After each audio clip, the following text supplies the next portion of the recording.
right now on 5 on Your Side at 10. Building a community. The nonprofit looking to keep a Metro East city safe and secure, one home at a time. Weekend rain chances. For most of us, that window of opportunity to see rain is pretty narrow. While you'll need the sunscreen more than the umbrella this weekend. But first, a terrifying assault on a delivery driver. See, very lucky. Do you know how many people survived gunshots? The disturbing details surrounding this assault, robbery, and shooting in St. Louis. Tonight, the food delivery driver shot on the job is recovering. Good evening, I'm Kay Quinn. Mike Bush and Kelly Jackson have the night off. The DoorDash driver told police a group of young males and a female robbed him, and then one of the suspects shot him before they stole his car. It all happened Tuesday night near West Bell Place and Newstead Avenue in North City. 5 on Your Side's Robert Townsend joins us live from St. Louis Police Headquarters with reaction from neighbors. Robert? Kay, the violent crimes against the food delivery driver have angered so many people in that neighborhood. I can tell you this, they are relieved to hear he survived. People who live on West Bell Place in North St. Louis say their street is a typical one filled with families, seniors, and children. Nice, quiet. The people are very nice. Now word is spreading about the not so nice things that happened to a DoorDash delivery driver. The driver told police shortly before midnight Tuesday he was delivering food to an apartment building on West Bell when about 7 young males armed with guns and a female approached him. He said the guys beat him up and then took off in his car. This longtime neighbor didn't want us to show her face. That's very upsetting because we don't never have nothing like that over here. Investigators say initially the victim thought he was just bruised, but when he got to a hospital, he realized he'd been shot in his back. That is something. That's close. Right down the street. I'm sorry for the guy. Robert Russell has lived in the neighborhood for more than 30 years. Folks is here ain't nothing but old people around here. And they coming around there doing that, they shouldn't do that.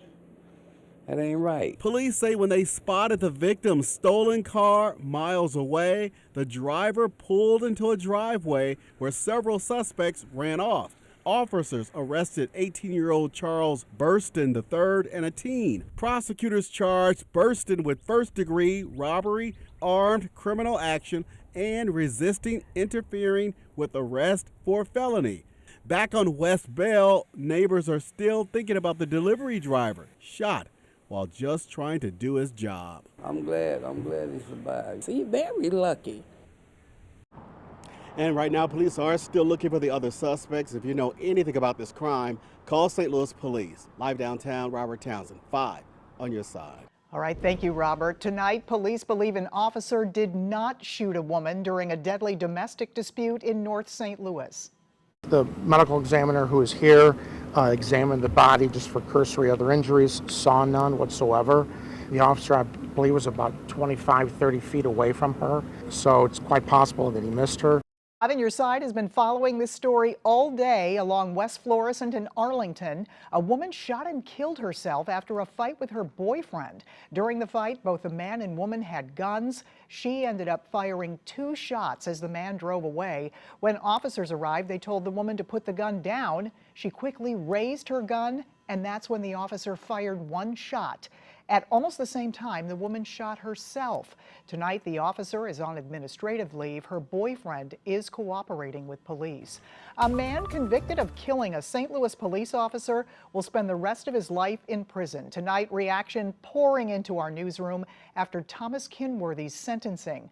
Hours ago, St. Louis Mayor Tashora Jones released a statement saying, "There is never true justice when a life is taken, but it is nevertheless a relief that our justice system has worked and Thomas Kinworthy will never again walk freely on this earth." Thomas Kinworthy shot and killed Officer Tamaris Bohannon following a home invasion in Tower Grove South 4 years ago. He left behind a wife and 3 young children. Bohannon's family say they are happy with today's outcome, but are still grieving. I want everyone to remember my son by his bravery, his dedication, for his honor of wanting to serve this city, to wear that uniform, to protect those who are helpless, to defend, and to serve this community here. Before the sentencing, Bohannon's family members read victim impact statements in court. They say it was both difficult and empowering.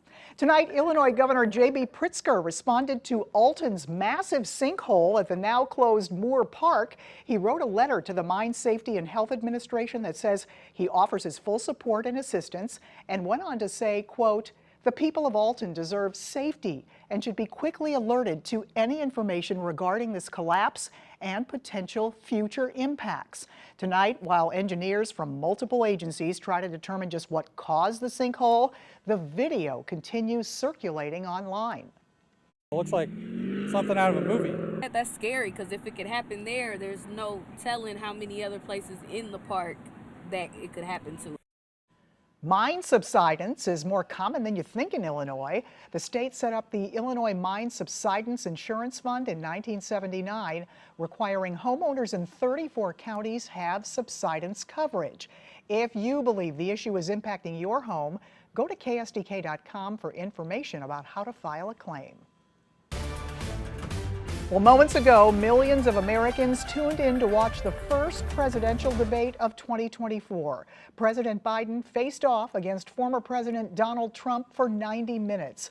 Our political editor, Mark Maxwell, is here with the highlights. Mark? Yeah, if you could call them that. Tonight was painful to watch. There's really no other way to say it. We saw one president call a former president a convicted felon who shot back, "Well, so is your son." We saw them trade insults, calling each other the worst president ever.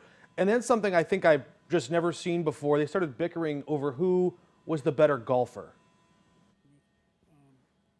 You have to be quite smart, and you have to be able to hit the ball a long way, and I do it. He doesn't do it. He can't hit a ball 50 yards. He challenged me to a golf match. He can't hit a ball 50 yards. Look, I'd be happy to have a driving contest with him. The reason I got my handicap, which when I was vice president, down to a 6. But by the way, I told you before, I'm happy to play golf with you if you carry your own bag.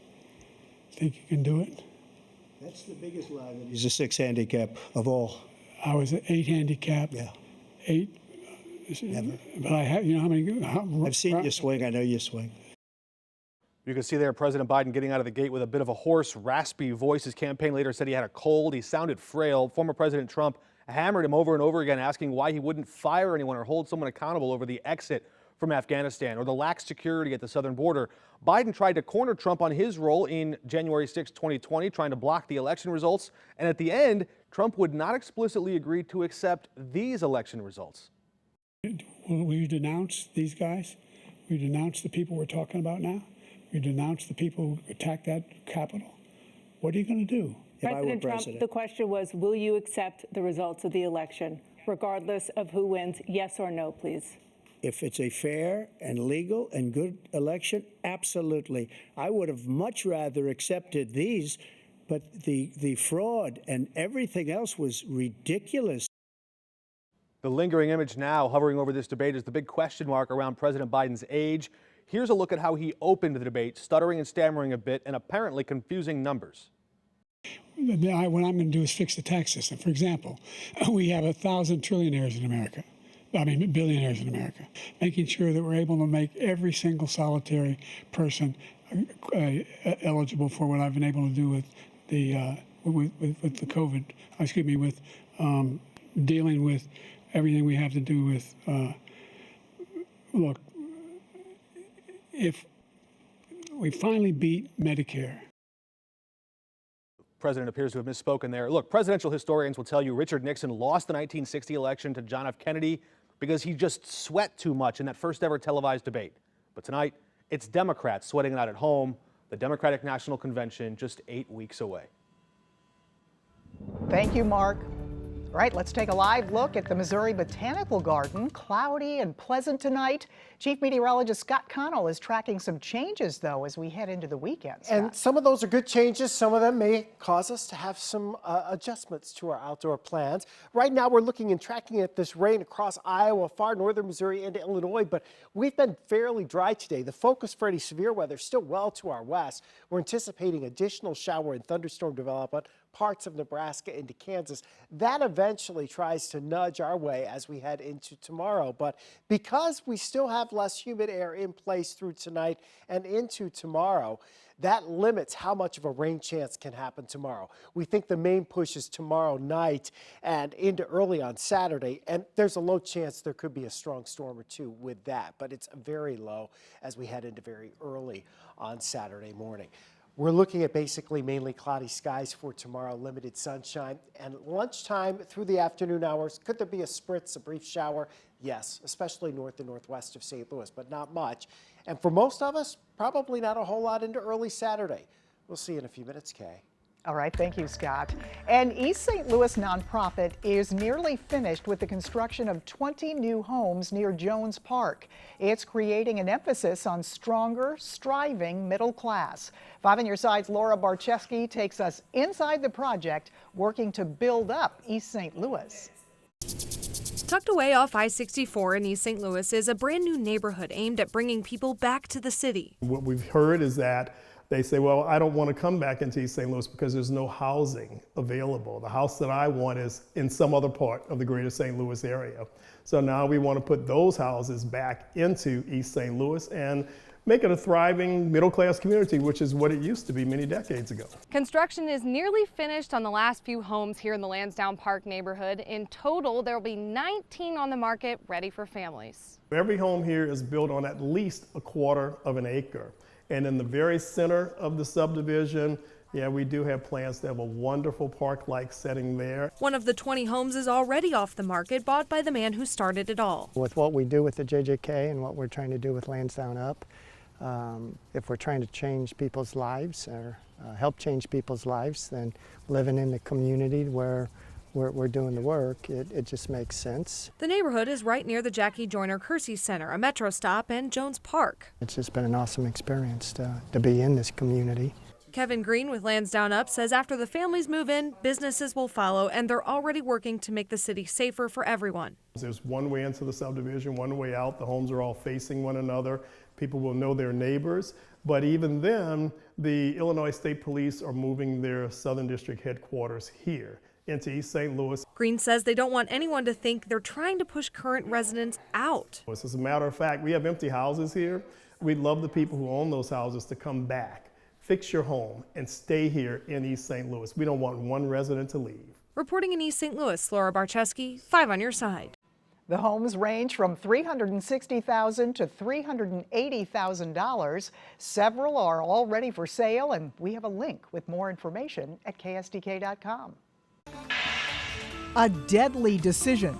It's essentially like riding around with a ticking time bomb inside your car. Our I-Team shares the alarming number of dangerous airbags still on the roads despite a decade of recalls.